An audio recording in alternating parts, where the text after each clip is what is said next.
ఇప్పుడు ఫ్యాన్స్ గురించి మాట్లాడుతున్నాం కాబట్టి హౌ ఆర్ ఫ్యాన్స్ రియాక్టింగ్? ఇది ఒక పెద్ద ఇష్యూ అయిపోయింది ఇక్కడ. దీనికి మీడియాకి ఫ్యాన్స్కి మధ్య కూడా కొంత వార్ జరుగుతుంది కర్ణాటకలో. మీడియా ఏమంటుంది? ఫస్ట్ మీడియా కొంత ఆబ్వియస్గా కొంత ఓవర్ రియాక్ట్ అవుతుంది కదా, మెయిన్ స్ట్రీమ్ మీడియా పర్టికులర్గా.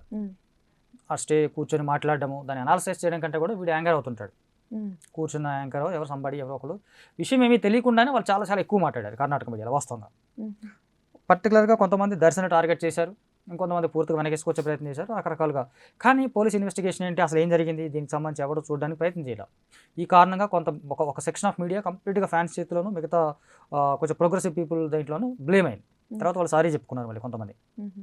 వాళ్ళు ఏమన్నారు సార్ అసలు? అంటే చేశాడు దొంగ నాయాలు, మంచోడు కాదు, మనకు అర్ణబ్ గోస్వామి అరుస్తుంటాడు కదా ఓ అని, అలా అరిచారు వీళ్ళు కూర్చొని. ఎస్ మర్డర్ చేశాడు దర్శన్, వాళ్ళు ఎవరు చెప్పడానికి? ఎందుకంటే ఇలాంటి హిస్టరీ ఉంది కాబట్టి. అదే అంటున్నాను, ఇప్పుడు దర్శన్ మర్డర్ చేసి చంపేస్తాడు ఎలాగైనా, ఆ హిస్టరీ ఉంది కదా, ఆల్రెడీ మనం చూసాం కదా, ఎన్ని కేసులు చూసాం, చంపేసి ఉంటాడు, ఇంకేముంది కథం, ఈయన లోపల వేయాలి. అదే ఫ్యాన్స్ వండింది వేసుకుని ట్రోలింగ్ మొదలు పెట్టారు. ఆ ట్రోలింగ్ కూడా ఇక్కడ ప్రమాదకరమైన విషయం ఏంటంటే, ఒక సామాజికంగా చూసుకుంటే ఒక రెస్పాన్సిబుల్ పర్సన్గా ఉండాల్సినటువంటి మనుషులు హీరోలకు అభిమానుల పేరు మీదుగా మారిపోయి బ్లైండ్గా వెళ్ళిపోతారు. దర్శన్ చేయలేదు, వాడెవడు, దర్శన్ చేసిందే రైటు, చంపడం కాదు, నేనైతే ముక్కలు చేస్తాను, ఇంకొకటైతే ఇట్లాగా మాట్లాడడం, దర్శనం వెనకేసుకొచ్చి కొంతమంది మనుషులు హ్యుమానిటీని మర్చిపోయి మాట్లాడడం ఫ్యాన్స్ పేరు మీదుగా అనేది కొంత ప్రమాదకరమైనటువంటి సామాజికమైనటువంటి మార్పు కూడా. ఇది మార్పు అనకూడదు, సామాజికంగా కొంత ప్రమాదకరమైనటువంటి విషయం. వాళ్ళు అభిమానిస్తున్నారు కాబట్టి అతను తప్పు చేయడు, ఒకవేళ తప్పు చేసినా ఓకే అనేది ప్రమాదం. తప్పు చేసినా ఓకే, అది ప్రమాదం, బిగ్ థింగ్, చాలా డేంజరస్, సమాజానికి ప్రమాదం. అది అలాంటి మనుషుల వల్ల ఆ మైండ్ సెట్ కూడా ఒక తీవ్ర రూపం అవుతుంది. అది ఒక ఉగ్రవాదం అంటాం కదా మనం. కమల్ హాసన్ అన్నట్టు విక్రమ్ సినిమాలో తీవ్రవాదం ఉగ్రవాదం ఏం బ్యాండ్ పదాలు కాదు, విషయం ఏదైనా ఒక ఇష్యూ ఎక్కువగా తీసుకుంటున్నప్పుడు తీవ్రం అవుతుంది, తీవ్రవాదం అవుతుంది అని సింప్లిఫై. ఇలాంటి ఒక నెగటివిటీనే ఎక్కువ ముందుకు తీసుకెళ్ళిపోతే అది తీవ్రవాదం అవుతుంది, అభిమాన తీవ్రవాదం అని వచ్చేదాన్ని. అసలు నాకు ఇంకొక థాట్ ఏమొచ్చిందంటే, ఆ పీపుల్కి ఆయన అగ్రెసివ్ నేచర్ ఎలా నచ్చింది అన్నట్టుగా. అదే అంటున్నాను, తెర మీద కనపడ్డవాడే కరెక్ట్ అనుకునే భ్రమలో ఉంటారు కొంతమంది. తెర మీద హీరో ఆబ్వియస్గా చెడు మీద ఫైట్ చేస్తుంటాడు, బయటకు వస్తే విలన్ అయ్యాడు, చెడు చేస్తూ పోతున్నాడు, ఇది కనపడదు మాకు. అక్కడ హీరో చూసావా, మొన్న సినిమాలో కటేరానా ఒక సినిమా వచ్చింది రీసెంట్గా, క్యాస్ట్ డిస్క్రిమినేషన్ మీద పెద్ద ఫైట్ ఆ సినిమాలో. అని చేత మాకు పెద్ద హీరో, మా హీరో సినిమాలే మాకు అంత పెద్ద పోరాటం చేశాడు హీరో క్యాస్ట్ కోసం అంటాడు. ఒరిజినల్గా ఏం మాట్లాడు, అప్పర్ క్యాస్ట్ లేదా అప్రసరీ క్యాస్ట్ మీద ఏమైనా జరిగితే కనుక అతనే మాట్లాడు ఒరిజినల్గా, సినిమాలో డైలాగ్లు వేస్తాడు. యాక్చువల్లీ ఇంకో అతనే కాదు, అందరు హీరోలు most of the heroes are like that. అవును, ఈ రిలేషన్షిప్ అనేది ఉంది కదా పవిత్ర గౌడతోని, is it open or? Very open, fans know everything, state అంతా అందరికీ తెలుసు. అంటే సోషల్ మీడియాలో కలిసి పోస్టులు పెట్టడము అలా అంత ఓపెనా? మన గూగుల్లో కొట్టిన వస్తే వాళ్ళిద్దరు కలిసి క్లోజ్గా ఉన్న ఫొటోస్, అది open. Pavithra Gowda Darshan live in రిలేషన్లో ఉన్నారు, చాలా కాలంగా సహజీవనం చేస్తున్నారు, ఇతని కోసమే ఆమె భర్తను కూడా వదిలేసింది అనే వాళ్ళు కూడా ఉన్నారు. ఆల్సో ఇంకో విషయం ఏంటంటే, ఈ పవిత్ర గౌడ కలిసిన time, was he married or divorced? ఇతని కోసమే డివోర్స్ ఇచ్చింది.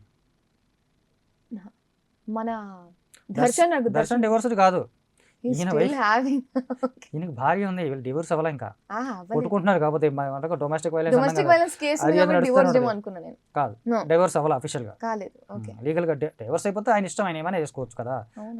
ఆవిడకి ఇష్టం ఉండి ఇంకా భార్య ఉంది, చట్ట ప్రకారంగా. నేను అదే అనుకుంటున్నా, మేబీ హీస్ ఎ డివోర్స్డ్ గై, అందుకే ఫ్యాన్స్ యాక్సెప్ట్ చేసిరేమో. ఈ డివోర్స్ అవ్వాలి ఆయనకి, కాలేదు. ఆ కేసులో ఆమెను కూడా వాళ్ళ వైఫ్ ను కూడా తీసుకొచ్చి ఇన్వెస్టిగేషన్ చేశారు పోలీసులు. మీ దగ్గర వస్తుంటాడా, ఆవిడ దగ్గర ఎలా ఉంటాడు, మీ దగ్గరికి ఎలా వస్తుంటాడు, ఈ కైండ్ ఆఫ్ ఒక ఇన్వెస్టిగేషన్. అంటే దర్శన్ ఇలా చేసే అవకాశం ఉందా, ఆ రోజు ఏం జరిగింది, మీ ఇంటికి వచ్చాడా, వాళ్ళ ఇంటికి వెళ్ళాడా, ఆ 2-3 రోజులు ఇట్లా కొంచెం ఉంటుంది కదా పోలీస్ ఇన్వెస్టిగేషన్. అంటే he's doing a bilingual thing, అక్కడ ఉంటారు కొన్ని రోజులు, ఇక్కడ మోస్ట్లీ ఈవిడికి ఎక్కువ ప్రాధాన్యత ఇస్తారు అనేది అందరికీ తెలుసు. పవిత్ర గౌడ్ వైఫ్ తన దగ్గరే ఉంటాడు, విజయలక్ష్మిని పెద్దగా పట్టించుకోవడం అనేది అందరికీ తెలుసు అక్కడ కర్ణాటకలో. సో అది ఇక్కడ విజయలక్ష్మి కూడా యాక్ట్రెస్ కాదు, she is a homely girl. So అది విషయం.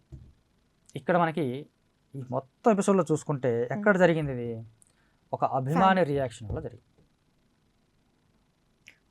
ఇక్కడ instead of doing all this things, murder లాంటివి అనుకుందాం, ఫర్ సపోజ్ అనుకుందాం ఇప్పుడు, because the things have come out, మనం కొంచెం సేపు అయితే మాట్లాడుకోవచ్చు that he is in to this అని చెప్పి.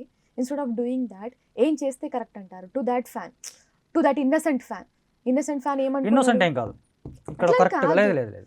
ఫ్యాన్ ఇన్నోసెంట్ కాదు. ఆహా ఎంతవరకు ఇన్నసెంట్ అనేది నేనేమంటున్నానంటే ఇట్స్ లైక్ మా హీరో, మా అభిమాన హీరో అంటాం పేరు చెడిపోతుంది అన్న ఫీలింగ్ లో మాత్రమే పెట్టిండని నా feeling. To threaten her is a different thing, కానీ ఆ feeling that intention that he has is not mala fide intention అని నా ఫీలింగ్. వస్తుందా? క్రిమినల్ ఇంటెన్షన్ లేకుండే లేదు, జస్ట్ క్రిమినల్ ఇంటెన్షన్ లేదు. అతను ఆమె థ్రెటన్ చేయడానికి పెట్టాడన్న విషయం కూడా పోలీస్ ఇన్వెస్టిగేషన్లో లేదు. ఆమె కూడా చెప్పలా. కానీ పదే పదే మా ఇద్దరి రిలేషన్ క్వశ్చన్ చేస్తున్నాడు వీడెవడు అనేది ఆవిడ పాయింట్ ఆఫ్ వ్యూ. అయితే ఇక్కడ విషయం ఏంటంటే అసలు ఫ్యాన్ ఎవడు? ఇంట్లో తెచ్చి పెట్టుకున్న తర్వాత ఫ్యాన్ ఎవడు అని అనొద్దు. ఇప్పుడు ఒకటి ఇంతవరకు వచ్చిందంటే he's an important person only. కాదు, నేనేది అది కాదమ్మా. ప్రాక్టికల్గా చూస్తే ఇతను ఒక అభిమాని. నన్ను అభిమానించని దర్శనం ఎప్పుడు ఈయనకి చెప్పలా. కరెక్టే. ఆయన సినిమాలు చూసి ఈయన ఫ్యాన్ అయిపోయాడు. ఇంత ట్రావెల్ చేసి వాళ్ళు న్యాచురల్గా యాక్సెప్ట్ చేయరు ఫ్యాన్స్ని. I do agree. ఫ్యాన్స్ నాకు వాళ్ళు యాక్సెప్ట్ చేశారంటే ఒక ఇంపార్టెంట్ పర్సన్ అని అనుకోనే దే విల్ గెట్ ఇంపార్టెన్స్ ఏం పర్సనల్ లేదమ్మా, లైఫ్. ఇంపార్టెన్స్ ఏం లేదు. ఇతను ఒక బిగ్ ఫ్యాన్, హ్యూజ్ ఫ్యాన్ అంతే. కొంచెం సనివిచ్చారేమో. అదే అంటున్నా, చదివిస్తే నెత్తి మీద వచ్చి కూర్చుంటారు కదా అన్న సామెతలు ఉంటాయి కదా. జరిగింది వాస్తవంగా. రేణుకా స్వామి అనేవాడికి వీళ్ళిద్దరు రిలేషన్తో సంబంధం లేదు, అవసరం లేదు. ఫ్యాన్స్ కూడా హద్దులు ఉంటాయి. ఫ్యాన్స్ పదే పదే హీరోని ఓన్ చేసుకొని దానికి సంబంధించిన అన్ని విషయాలను ఓన్ చేసుకొని ఇప్పుడు ఏదైతే ఇక్కడ మనకి తెలుగులో చూస్తా ఉన్నాం రెగ్యులర్గా, సందర్భమో అసందర్భమో తెలియదు కానీ పవన్ కళ్యాణ్కి రేణుకా దేశాయికి విడాకులు అయిపోయింది. అది వాళ్ళ పర్సనల్ థింగ్. ఆయన హ్యాపీగా ఉన్నాడు, ఈవిడ హ్యాపీగా ఉంది. మధ్యలో ఫ్యాన్స్ ఉండి ఈవిడ వదిన నెట్టేట్ చేస్తూ ఉంటారు. ఆవిడ వద్దు అని 100 సార్లు చెప్తా ఉంది. ఇప్పుడు కూడా రీసెంట్గా కూడా జరిగింది. నువ్వు అన్లక్కీ అని ఇప్పుడు ఈ రోజు జరుగుతున్నటువంటి విషయం అది. నువ్వు మావాడు డిప్యూటీ సీఎం అయ్యాడు, నువ్వు అన్లక్కీ అని చెప్పేసి మళ్ళీ మొదలు పెట్టారు. దాని మీద మళ్ళీ ఆవిడ ఒక బావ. ఈ ఫ్యాన్స్ అనేది వీళ్ళకి ఏం హక్కు ఉంది అసలు? డెఫినెట్లీ లేదు. నువ్వు 100 రూపాయల టికెట్ 500 పెట్టి కొనుక్కో, నో ప్రాబ్లం. ఒక 20 అడుగుల కట్అవుట్ ప్లేస్లో ఒక 40 అడుగులు కట్అవుట్ పెట్టి కాదు నీ దూల. వాళ్ళ వ్యక్తిగత జీవితాల్లోకి వెళ్ళి వాళ్ళ పర్సనల్ లైఫ్ని డిస్టర్బ్ చేసి వాళ్ళ పర్సనల్ లైఫ్ని క్వశ్చన్ చేసి వాళ్ళ లైఫ్ స్టైల్ని క్వశ్చన్ చేసి వాళ్ళు ఎలా బతకాలో నిర్దేశించడానికి అభిమాని ఎవడు? ఆయన చనిపోయాడు, చంపబడ్డాడు, ఆ మేరకు సింపతి ఉంది. నేను ఆయన గురించి కాకుండా ఒక సగటు ఫ్యాన్స్ గురించి మాట్లాడుతున్నాను. ఫ్యాన్ అంటే ఎలా ఉండాలి? ఎలా ఉండాలని కొలమానం ఏం లేదు. కానీ ఇంకొక ఫ్యాన్ అయినా ఎవరైనా అంటే ఇంకొకళ్ళ పర్సనల్ లైఫ్ గురించి మాట్లాడే హక్కు మనకు ఉంది అసలు? లేదా మొత్తం ఓన్ చేసేసుకుంటారు కదా, he's a die hard like fan అన్నట్టుగా. They know which colour he is wearing, like ఏం తింటున్నాడు, ఏమీ తెలియదు, వస్తుంది తెలిసి అనుకుంటారు అంతే. అదే నిజమైతే ఈయనకంటే రేణుకా స్వామి కంటే ముందు ఈయనకు పెద్ద ఫ్యాన్స్ ఉన్నారు కదా, మరి వాళ్ళు ఎందుకు క్వశ్చన్ చేయాలి? సో ఫ్యాన్స్ అనే వాళ్ళకి హద్దులు ఉంటాయి. ఏ ఫ్యాన్ అయినా ఇంట్లో పిలిచి భోజనం పెట్టంగా చూసాం మనం. లేదు, ఏదైనా సినిమా ఫంక్షన్ అయితే జనరల్గా ఒక ఫంక్షన్లో పెట్టేసి ఇంటి దాకా రానివ్వరు కదా.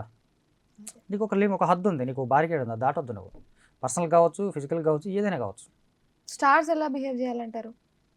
ఒక్కడు ఎలా ప్రవర్తించాలి, ఒకడు ఎలా బతకాలి, ఒకడు ఎలాంటి బట్టలు వేసుకోవాలి, ఒకడు సమాజం పట్ల ఎట్లా ఉండాలని డిసైడ్ చేసే హక్కు ప్రపంచంలో ఒక్కడి మీద ఇంకొకటికి లేదు. అది స్టార్ కావచ్చు, కామన్ మ్యాన్ కావచ్చు. నువ్వు ఇలాగే ఉండాలి అని చెప్పే హక్కు, నేను ఇలాగే ఉండాలని చెప్పే హక్కు నీకు లేదు, నువ్వు ఇలాగే ఉండాలని చెప్పే హక్కు నాకు లేదు. కానీ హామ్ అయితే చేయొద్దు ఎవరిని. అంతే కదా, అది అంటున్నా నేను. హామ్ చేశాడు కాబట్టి ఇప్పుడు అతను ఏమంటుందని ఎగ్జాక్ట్లీ ముద్ద అయ్యాడు. అంతే కదా, తప్పే, చట్టమే కదా. చట్టాలు ఎలా ఉన్నాయంటే ఈవెన్ సంబడి థ్రెటన్స్ యూ, చంపుతావా లేకపోతే నువ్వు చస్తావా అంటే కూడా యూ కెన్ డై. ఇదే కేసులో చూసుకుంటే డై హార్డ్ ఫ్యాన్స్ అంటాం కదా. ఇప్పుడు మా ఫ్యాన్స్ చనిపోయాడు అని ఎవడైనా సంకల్ గుద్దుకుంటూ ర్యాలీలు తీసాడా? వీడికి న్యాయం జరగాలని మళ్ళీ ఫ్యాన్స్ అసోసియేషన్లో కూడా కొంతమంది ర్యాలీలు చేస్తున్నారు. వస్తాను చావే డై హార్డ్ ఫ్యాన్ అనుకున్నంత మాత్రాన డై అయితే నీకు ఎవరు పట్టించుకోవడానికి ఏం లేదు.